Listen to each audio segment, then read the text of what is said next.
Just this once, I'll let you ask me about my affairs. Is it true, Michael? No.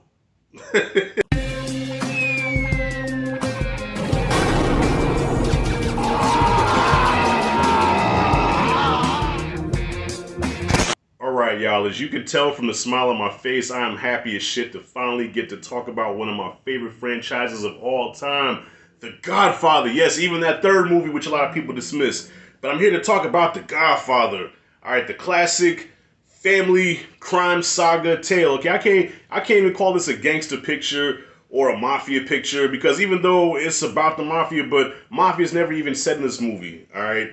So it's a movie about family and power and loyalty and the hypocrisy of family. You know what I mean? Starring Marlon Brando, Al Pacino, directed by Francis Ford Coppola, written by Mario Puzo. This movie is the shit. But I have a special guest joining me in this video, my man David from Interpreting the Stars. I'm gonna leave the link in the description to his channel. Very knowledgeable dude when it comes to movies, man. Like, he breaks movies down like on a Siskel and Ebert type level. Like, he knows his shit when it comes to movies. So when you take like a really knowledgeable critic, most of them love The Godfather. He is not one of them. He is not a fan of this movie. I'm gonna get to his thoughts in a second, y'all, and I'm not gonna waste much more time. But as you can tell, I love this movie. I love this franchise, all right? But he is not a fan of it. So I love when I can talk to somebody who has a difference of opinion, especially when it comes to a movie that I really am fond of. And I just want to hear, what was it about this movie that you didn't like? Because I loved it so much. So I'm going to get to his thoughts in a second, but just me, y'all. I love this movie. I love 1, 2, and 3. Okay, like I said, you can't even call this really a gangster picture. This is, I mean, in a nutshell, to simplify it, the story of a man, a son, Michael, who wanted nothing to do with the family business. He wanted to be legit. He wanted to do his own thing. He has his own plans for the future, but he's forced into a position where he has to step up for the family. Okay, the Don, the patriarch of the family, gets gunned down. He survives, but he's an old man. His ways are outdated. So Michael has to step in and become that patriarch, the least likely of the sons to do that.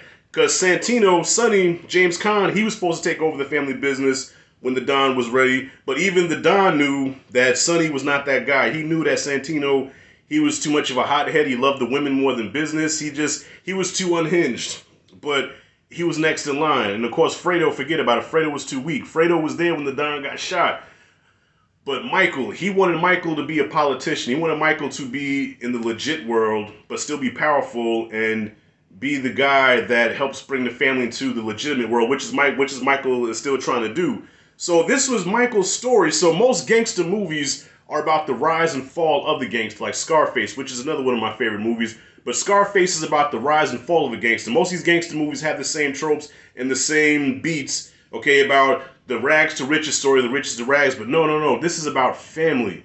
This is about family and what one man is willing to do to save his family, even though he knows the business that the family in is wrong. It's mafia. It's, you know, people get killed, okay? People get murdered, and it's crime. But Michael wants to go legit. He wants to be legit. But the longer that he stays in this role as the Don, the more he goes into the gangster world, and the legit world kind of becomes like in hindsight, which kind of changes by the third movie.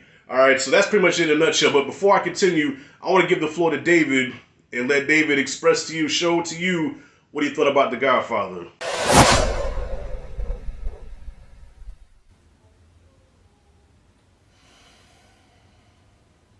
The Godfather is a 1972 crime drama film directed by Francis Ford Coppola. It stars Marlon Brando and Al Pacino, among others. It ultimately covers a long stretch of time following the organized crime family known as the Corleones, as well as some other crime families, as an all-out war busts out when one of the gang leaders is shot down. What's up, Rashad and all of his viewers? I'm here today because Rashad has asked me to not only watch and review this movie, but literally the entire Godfather trilogy with him and talk about every single one on his channel. To that, I say...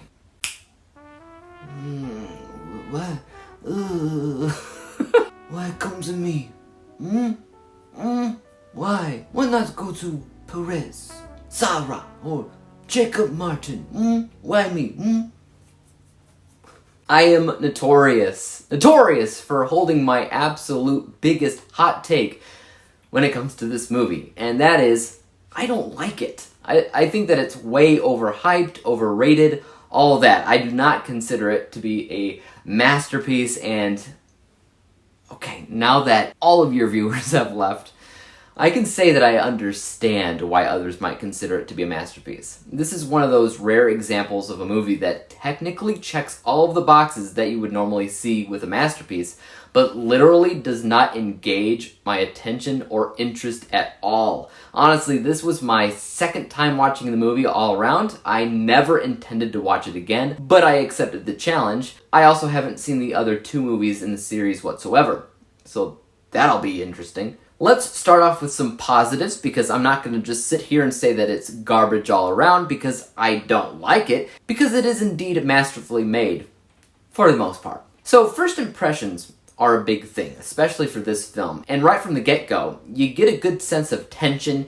You hear that soft melodic Italian music that has become iconic all on its own. You witness the performances by literally everybody. You hear a display of dialogue from a script that seems meticulously thought out, as everything everybody says in the movie feels like speeches. And that really gives the film a sense of identity that it's been known for decades. All of these things combined makes The Godfather, regardless of what you think about it, regardless of how I personally view it, the king of mafia films, the staple of what will become of mafia films in generations to come. That's what this film is. And that's why I completely understand people considering it to be a masterpiece. What's more, I respect it. But I did say that I don't particularly like it, and that's partially because I don't like mafia films whatsoever, but more specific to The Godfather, I don't like its pacing. That was my argument when I first saw the movie, and it's still my argument today. Although I feel like I could understand it miles better than I could the first time I saw it, there are just these jumps in the timeline that are almost never explained. You're just kind of supposed to know that they happen. Days, weeks, months, even years can go by without them telling you that it happened. The best example that I could give is when Michael is in Sicily. And I'm sorry if this is going to be a little bit spoilery. The film is older than me, though, so I don't know what Rashad considers to be a spoiler or not, or if he's going to just ruin the entire movie for you, whatever. But Michael's in Sicily. Has been for whoever knows how long. Sees a girl that he likes. Next scene, they're married. Next scene, she's blowing up. And Michael is off to the States again. The next scene after that, he's like, I've been back here for a year, probably longer, and I'm left completely confused as to the timeline. And that happens throughout the entire movie. I can understand the events, I can understand the whys of what happens in the movie a little bit better now, but if I looked away for just 1 second, I would have been lost entirely. That's the main thing that I have against this movie specifically, but whenever it comes down to other gangster, mafia, whatever movies, I don't like the majority of them because I can't root for anybody. Nobody's likable. They're all trash. Am I supposed to be on the Corleone's family side because they're the focus of the movie? There's a mafia war going on. Mafia members are getting killed left and right, and I'm supposed to care why? They're all terrible people. They should die, or at least go to prison at the very least. I don't care about any of them. So to watch 3 hours of a bunch of characters I, 1, don't care about, 2, can't fully understand all the time due to their thick accents, and 3, can't always follow the timeline that jumps forward whenever it feels like it, it's a commitment. 3 hours. It's a commitment. And I have a hard time seeing anybody say, hey, you know what sounds like a great movie to watch right now? The Godfather. Jesus Christ. I would be like, absolutely freaking not. And again, me saying that I hate the movie is too strong of a word. I don't hate it. I really, really, really don't want to watch it again. But I do have a lot of respect for a lot of different things that it does do, like acting, dialogue, cinematography, music. They have something going on there, which is why when you look at my end score, my unbiased is pretty darn high. I give credit where it's due, and I don't let my bias underestimate what this film's positives are. That's why my unbiased score is 88%. My bias score, just how I personally felt about it, is lower, much lower, but not as low as Rashad might anticipate, because my bias score ultimately raises when I respect a movie. I might hate mafia films, and I may never want to see this one again, but I respect the heck out of it. And so my bias score is 68%, meaning that when we combine those two scores together, we wind up with a final rating of 78%. 78 out of 100 possible stars, or my letter grade is actually, it's a B. So still not an A+, as I'm sure Rashad's going to give it, but far, far from an F. So that's it, guys. That's my 2 cents for this Class of Mafia joint. Thank you, Rashad, for having me on today, and I will see you guys on the next one. Peace out. You know what, bro? I can respect that. You know why? Because right now, Anthony A. Perez has me watching the Harry Potter films, right?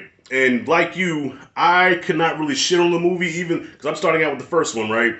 I could not shit on the movie all the way, but it's just not my cup of tea.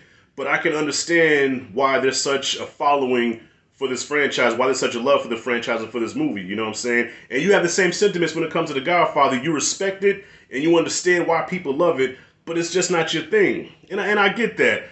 But now one thing we definitely have to disagree on, okay, it's different from any gangster film you've ever seen, because most gangster films, even though I love the gangster genre, they all have the same formula, okay, about this person who starts out here, he rises to the top, and then eventually he has to go down because of his bad ways, you know, like Scarface, Untouchables, Carlito's Way, you know, Training Day. But there's no rise and fall here. This is just straight up rise and how to save his family. And I guess you could say about the third movie, well, I know, Dave, you haven't seen the third movie, so I don't want to spoil too much about it. But yeah, this first one is just about how, you know, Michael, he loves his family. You know what I'm saying? And without him, the family's going to crumble. The other families are going to take over because it's a 5-crime family, and the Corleones are like at the top of the food chain. But now because the Don is weak and because he really can't really do like he used to do, you know, the other families see that as weakness, and therefore they try to take it over. So Michael has to step up and be even more ruthless than his father was to get the respect of the other families, not to mention how young he is. So he's the Don's kid. He's the youngest of the Don's kids, well, the youngest son. So he has to go even above and beyond. And what he does is he takes out the heads of those 5 families. Boom. Mo Green. I forgot the rest of the names, y'all. I'm sorry. But yeah, I mean, Mo Green was the main one because I always loved that scene in the casino where Michael has to check Mo for slapping Fredo around because Fredo was working for Mo Green. And he was like, yeah, is that why you smacked my brother around? He was banging cocktail waitresses. I had to straighten him out. Straighten my brother out? My plane leaves for tomorrow. My plane leaves tomorrow. Think about a price. And that was the end of Mo Green. And yo, and just even that part where Fredo comes in, he was like, Mike, you don't come and talk to a guy like Mo Green like that. You're my older brother, Fredo. And I love you. But don't ever take sides with anybody against the family again. Ever. So many memorable moments. And now I'm going back to the first time I watched this, right? The first time I watched The Godfather, I thought it was going to be strictly about Don Corleone because he's the face of the movie. He's on the cover of all the posters and the VHS box. So I thought it was going to be about him, but no. It's about his last days at the top. And when I'm first watching, I'm thinking, okay, Sonny is a clear fit to be the next guy. Even as crazy as he is, Sonny was just not. Sonny is definitely that stereotypical gangster that you see in most gangster movies, right? But Sonny does not last, okay? I think halfway through the movie, he gets gunned down, he gets taken out. Michael has to kill 2 cops, okay, that had to do with his father getting ambushed. He has to go to Sicily, and while he's in Sicily, this is where he develops his Don persona, where, not even persona, but he develops, you know, the Don mentality. You know, just certain things that he did as far as, like, how he just sat, how he talked to people, like his confidence. Like, Michael became a different person, and you talking about a character arc. That's how you do a fucking arc, because Michael in the beginning of the movie is a totally different person from the Michael that we see at the end of the movie. Like, the beginning, it's like, that's my family, Kay. It's not me. I want nothing to do with it. And by the end, it's like, who the fuck is calling me, man? And by the end of the movie, it's like, look, you know, I'm no different than any crooked politician, any crooked police, you know, but I'm just doing it for the sake of the family. Now he justifies doing the bad shit that he does, and I love that last scene where Kay is like, you know, Michael, is it true? Did you kill? Don't ask about my business, Kay. Do not ask about my business. Enough! Just this once, I'll let you ask me about my affairs. Is it true, Michael? No. They come in there, they kiss the ring, roll credits. Perfect.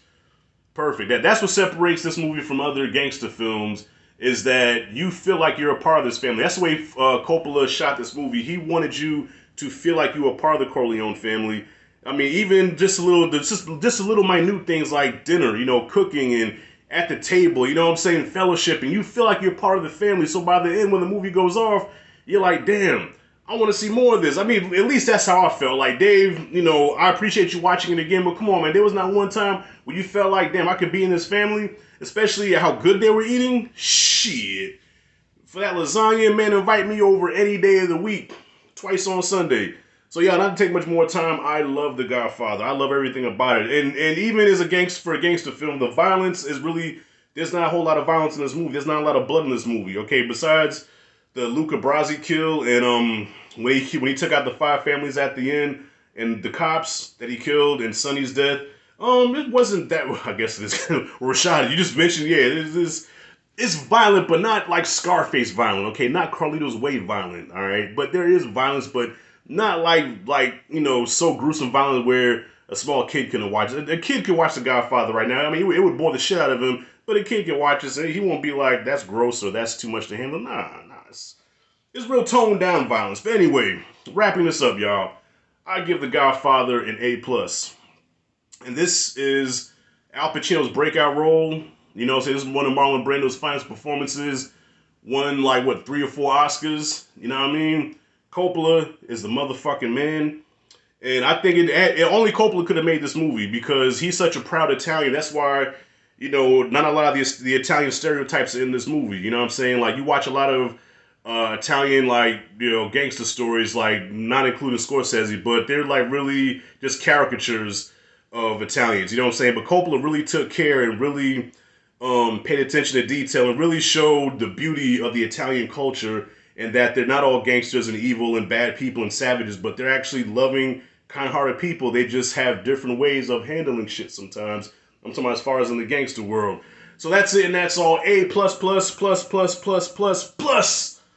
The Godfather. Can't wait to talk about too. Dave, appreciate you coming in, taking this challenge, bro, and watching us with me, and I'm looking forward to your thoughts on 2 and 3. Don't forget to subscribe to Interpreting the Stars. Dave, he's a good dude. Very knowledgeable about films, funny as hell. Check him out, show him some love, tell him I sent you. On that note, if you like and dig this content, hit that like and subscribe notification bell in the corner. This is Rashad G signing out. See you on the next video. See, I can't talk like him. I like Michael though. Even though I don't sound like Pacino, but I just love Michael. Just this soft-spoken, no, not true. Just when I thought I was out, they pulled me back in. That's another one. Anyways, I'm out.